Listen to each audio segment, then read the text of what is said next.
¿Qué tal amigos? ¿Cómo están? Gracias por estar aquí presente en el canal de Venezuela News y Juan Torres Podcast. El día de hoy estaremos hablando sobre el canal de Panamá. El secretario de Estado de los Estados Unidos, Marcos Rubio, ya se reunió el día de ayer con el presidente de Panamá y el ministro de Relaciones Exteriores de Panamá, donde le dijo no se equivoque. Panamá tiene que tener una relación estrecha con Estados Unidos y no con el Partido Comunista de China. ¿Qué fue lo que pasó? Bajo la administración Biden, el gobierno de los Estados Unidos se descuidó con el Canal de Panamá, donde el gobierno panameño estaba teniendo una relación estrecha con China, poniendo por encima los intereses del Partido Comunista Chino. Donald Trump se dio cuenta de que lo estaban tratando injustamente a todos los militares estadounidenses y naves de bandera norteamericana. Última hora. Donald Trump acusa a Panamá de violar el acuerdo del canal y advierte represalias. El presidente Donald Trump denunció que Panamá ha incumplido el acuerdo sobre el canal, señalando la creciente influencia de China en la administración de la vía interoceánica. Violaron el acuerdo, no se les permite hacer eso. China está controlando el canal de Panamá y a China no se le dio eso. Se le dio a Panamá tontamente, pero violaron el acuerdo y lo vamos a recuperar o algo muy poderoso va a suceder, así que se tienen que alinear. El presidente ha llegado esta madrugada a Washington, D.C.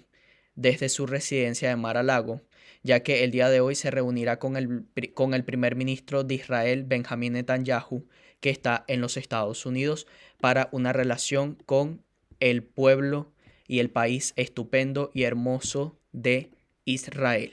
Vamos a escuchar estas declaraciones del briefing que ha dado el presidente Trump después de desembarcar del Air Force One. Thank you very much. So, we had a very busy weekend. We got the 6 hostages out of Venezuela, as you probably know, and they're very safe right now. They're home with their families, and we appreciate the hard work of a lot of people, including Rick Grinnell.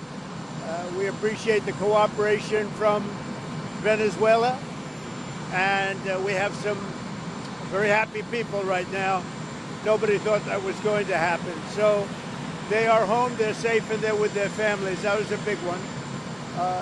Secretary of State Rubio is in Panama right now, and we're talking about the Panama Canal. What they've done is terrible. They violated the agreement. They're not allowed to violate the agreement. China's running the Panama Canal. That was not given to China. That was given to Panama foolishly. But they violated the agreement, and we're going to take it back, or something very powerful is going to happen. And as far as other things are concerned, as you know, we had a very busy weekend. We're dealing with Israel. We're dealing with Ukraine and Russia. We have meetings and talks scheduled with various parties, including Ukraine and Russia. And I think those discussions are actually going pretty well. The discussions on the Middle East with Israel and various and sundry other countries are progressing. Bibi Netanyahu is coming on Tuesday, and I think we have some very big meetings scheduled. President, do you feel that Elon Musk is delivering on his promises to you? Do you feel he's doing a good job right now with those? I do. I think Elon's doing a good job. He's a big cost cutter. Sometimes we won't agree with it and will not go where he wants to go, but I think he's doing a great job. He's a smart guy, very smart, and he's very much into cutting the budget of our federal government.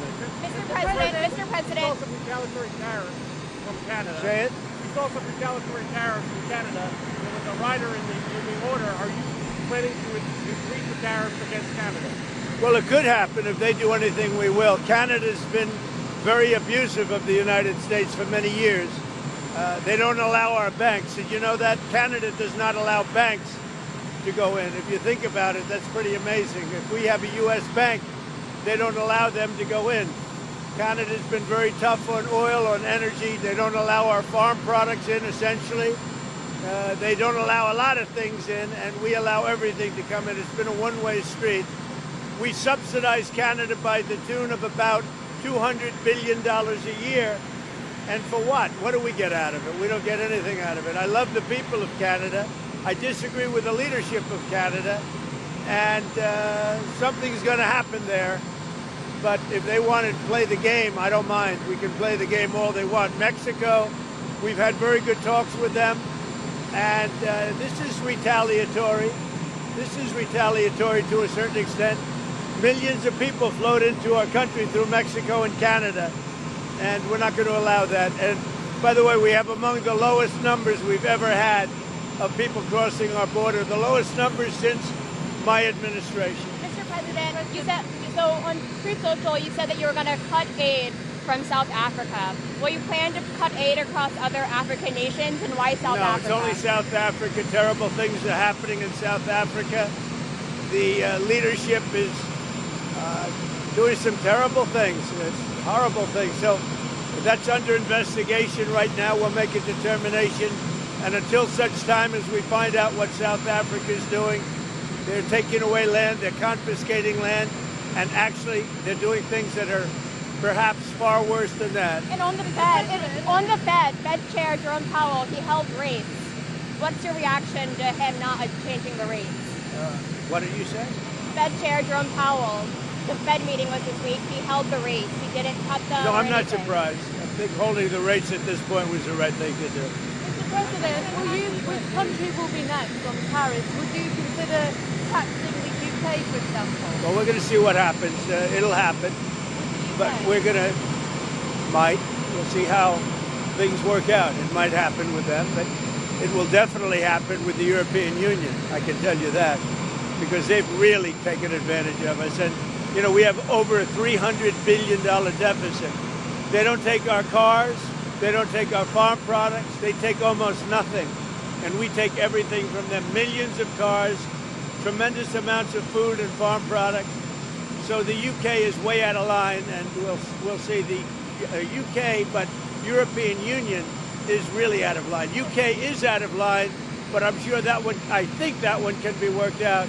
But the European Union is, it's an atrocity, what they've done.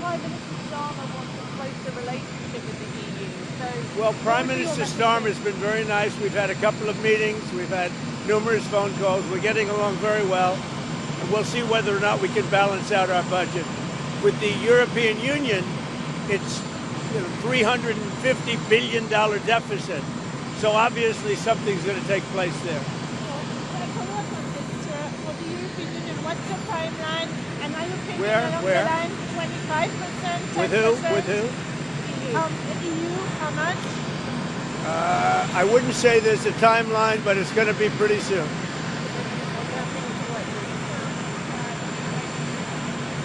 No, I'm not concerned. We may have short-term a little pain, and people understand that. But long-term, the United States has been ripped off by virtually every country in the world. We have deficits with almost every country. Not every country, but almost. And we're going to change it. It's been unfair. That's why we owe $36 trillion. We have deficits with everybody. We help everybody. We've been helping everybody for years. And to be honest, I don't think they appreciate it. So we're going to change that. We're going to change it fast. We're going to make America great again. We have to focus on our country. We have tremendous potential if properly used, and we have to focus on our country. Tremendous deficits with China, tremendous deficits with the European Union, tremendous deficits with Mexico and Canada. And why? What's the purpose of that? Why would we have deficits? And you look at if you look at pharmaceuticals and drugs, if you look at various products, it's much cheaper in other countries. We're not going to allow that much longer. We're not going to take it. Well, it's been run by a bunch of radical lunatics, and we're getting them out. USAID, run by radical lunatics, and we're getting them out, and then we'll make a decision. Mr. President, have you spoken with anyone from Canada or from Mexico since you appointed? I've spoken with people from Canada, I've spoken with people from Mexico, and I've spoken to a lot of other people too. Prime Minister Trudeau or? I'm speaking with Prime Minister Trudeau tomorrow morning, and I'm also speaking with Mexico tomorrow morning. And I don't expect anything very dramatic. We put tariffs on. They owe us a lot of money, and I'm sure they're going to pay. On Panama, sir, would you send troops to take the Canal of Panama? About what? Panama, the Canal of Panama. Would you send US troops? I don't think troops will be necessary in Panama. What Panama has done is terrible for national security for this part of the world. And, 70% of the signage on the Panama Canal was written in Chinese. That's not right. So it wasn't meant for China. It should have never been made. The deal was a ridiculous deal. We lost 38,000 people building the Panama Canal, one of the great wonders of the world. 38, think of it, 38. It was the most expensive project ever built by this country, if you take it forward. The most expensive project ever built. We lost 38,000. And what happens? China owns it all of a sudden? It's not going to happen. We're not going to let that happen. We have national security concerns, and they wouldn't let it happen either. Mr. President, what does Canada and Mexico need to do for you to lift the tariffs? What are specifically you want? They'd have to balance out their trade, number one. They've got to stop people from pouring into our country, and we've stopped it. They haven't stopped it. We've stopped it. They have to stop people from pouring in, and we have to stop fentanyl, and that includes China. Fentanyl has killed, this year, at least 200,000 people. It's pouring in from China through Mexico and Canada, and they've got to stop it. And if they don't stop it, the tariffs are going to get worse, a lot worse. Mr. President, Going to the border. Sí, amigos, ahí pueden ver las declaraciones del presidente Donald Trump. Sí, amigos, ahí pueden ver ciertas declaraciones del presidente Trump. El jefe simplemente respondió preguntas de los periodistas, sin guión, sin conocerlas de antemano, durante 10 minutos después de regresar a Washington, D.C. Es bueno tener un presidente que pueda hacer eso nuevamente. Los mantendré al tanto de cualquier actualización importante el día de hoy, lunes.